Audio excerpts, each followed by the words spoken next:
Et à tous, c'est Pang de chez nous, bienvenue sur cette vidéo qui aujourd'hui va parler d'Edwin Yager, mais peut-être plus précisément de tous ces auteurs qui partent d'un postulat qu'il y a une partie de nous qu'on ne contrôle pas, ce qui est, je pense, complètement vrai, mais qui aurait une sorte de toute puissance à l'intérieur de nous, une espèce d'esprit sauveur, d'esprit équilibrant, une espèce de nature divine, d'inner self, de conscience intérieure, de puissance de plein de facettes qui pourrait nous sauver, ou en tout cas, sans aller forcément sur des pathologies complexes, nous entraîner dans un succès, une réussite par rapport à différentes problématiques. Et je comprends totalement l'idée, sachant que je l'ai eu pendant longtemps, notamment par tout le travail avec l'énergétique, où j'avais l'habitude de dire, nous, en tant que magnétiseur ou énergéticien, en fonction de comment on se nomme, on va simplement réactiver la conscience intérieure ou l'énergie ou les capacités de guérison du corps. On peut même aller sur ces, ces façons d'exprimer la médecine, pour certains, de dire que hormis les grosses opérations, le reste, ça reste des médicaments ou des orientations, des accompagnements qui permettent au corps de se guérir, mais que c'est pas nécessairement les éléments qui sont pris qui guérissent. Bon, après, on peut revenir complètement sur l'idée, mais vous voyez cette notion qu'on a de très puissante, de dire il y a réellement à l'intérieur de nous une compétence de guérison physique, psychique, émotionnelle, intellectuelle, etc. Il y a donc pour l'hypnose éventuellement l'inconscient, si je reprends une sémantique dans le sens ericksonien.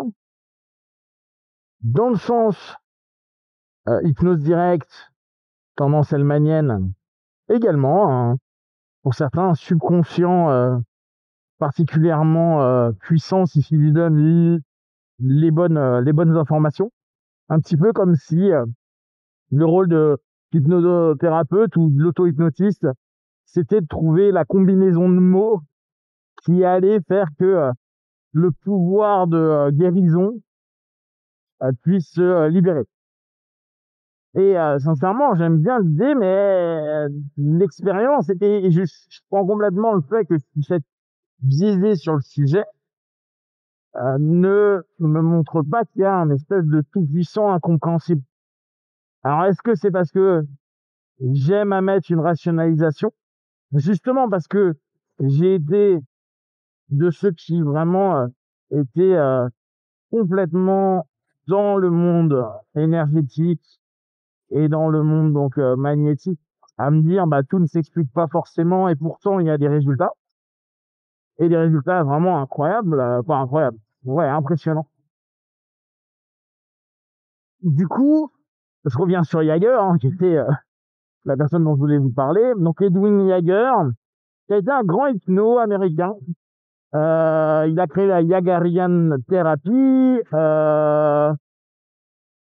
Il est Il était, quand on lit ses bouquins, il en a écrit deux. Dans son bouquin principal, Hypnose clinique, il était très hellmanien sur sa façon d'aborder les choses. Et on va dire qu'il était très structuré dans son hypnose clinique, comme beaucoup de psychologues. Dans deux mémoires, les psychologues ou psychothérapeutes. Je pensais qu'il était médecin, mais la dernière fois, j'avais regardé il y a quelques mois et je crois qu'il n'était pas médecin. En tout cas, il a pu proposer tout un travail qui est assez intéressant, classique, on va dire, sur le boulot en hypnothérapie. Et puis, il a créé, en plus de la Yagarian thérapie, ou en tout cas ce qu'on lui attribue comme la thérapie yagarienne, la subliminal thérapie. Bon, alors, la notion subliminale, je vous en donnerai un petit peu plus de détails sous peu parce que je me suis acheté le bouquin. Mais déjà dans son livre d'hypnose clinique, il y a des moments, et c'est dans un de ses cours qu'ils avaient trouvé, il parlait de centrum, du centre. Et il le définissait un petit peu comme cette partie thérapeutique, cette partie solutionniste de nous, qui, une fois activée, si on lui fait confiance, va nous permettre d'aller mieux. Et pour moi, on peut l'associer un petit peu à une sorte de supraconscient qu'on pourrait retrouver dans le travail de Jerry Kine avec Ultra Height, dans le boulot d'Inès Simpson maintenant avec son protocole, une espèce de partie de nous qui serait plus élevée, plus éveillée, plus apte à nous guérir. Et on peut donc assez facilement aussi plonger dans l'hypnose un petit peu plus ésotérique, où on va avoir tout cette notion à dire je me connecte à mon guide, mon âme qui sous-entendrait que on incarne ou on est incarné par un esprit dans cette vie-là et qu'il y a une espèce d'élément supérieur à nous qui regroupe tous nos esprits, donc toutes nos expériences potentielles de vie antérieure dans un tout qui s'appelle l'âme, et donc il y a des ressources qui sont complètement extraordinaires. On a aussi un petit peu, voire même beaucoup, dans le discours de beaucoup d'éricksoniens. Alors, est-ce que Erickson, sur tous ses discours, il disait ça? Je ne disais pas à Mandrili, je peux pas vous le confirmer, mais que l'inconscient, étant donné qu'il est source de toute ressource, il est source de toute compétence, de toute capacité, est la partie de nous qui pourrait nous guérir. Alors, c'est là où je trouve que c'est complexe, mais intéressant dans le monde de l'hypnose, sachant que la transe va démultiplier les suggestions, les autosuggestions, les valeurs et les croyances qu'on a.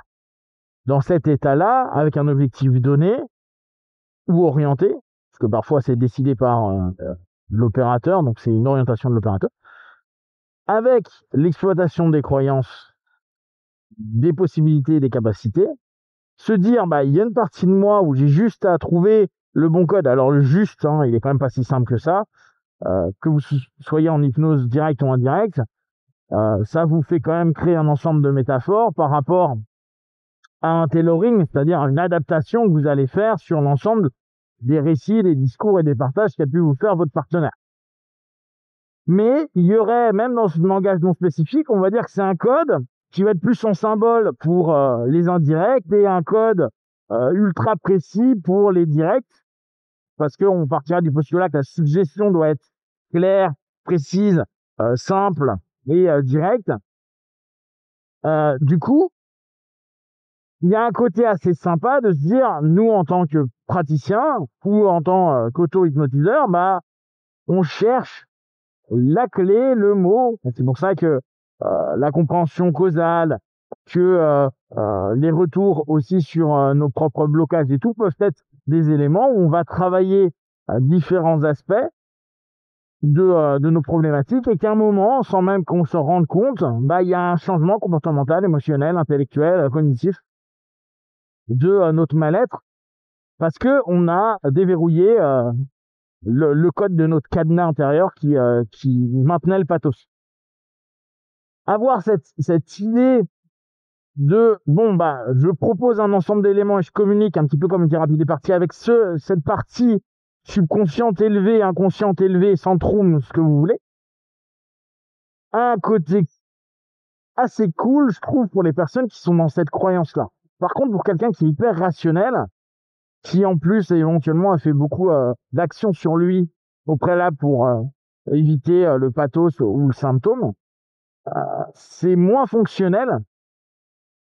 Et du coup, moi je suis toujours dans le truc à me dire, mais est-ce qu'il y a réellement une partie de nous qui pourrait faire de l'extraordinaire, sachant que je suis complètement d'accord qu'on a plein, voire quasiment tout qui est autonome, notre conscient sur l'impact de notre système autonome, il est microscopique. Et du coup, si on admet ça, bah pourquoi on se prendrait la tête avec des théories psycho, quelles qu'elles soient? Est-ce que théorie y aurait? Parce qu'au bout du compte, il y a simplement à trouver dans le subconscient, l'inconscient, l'espèce de clé de la toute-puissance pour ouvrir et débloquer les pathos. Ça reste un élément que je trouve intéressant. J'attends bien vos commentaires à ce sujet-là. N'hésitez pas à partager, à liker et à vous abonner si tout ce que je vous partage peut plaire également à d'autres personnes. Et comme d'habitude, tout ce que je propose, ne prenez qu'est-ce qui est bon et juste pour vous, testez, observez, analysez et concluez. D1, ciao!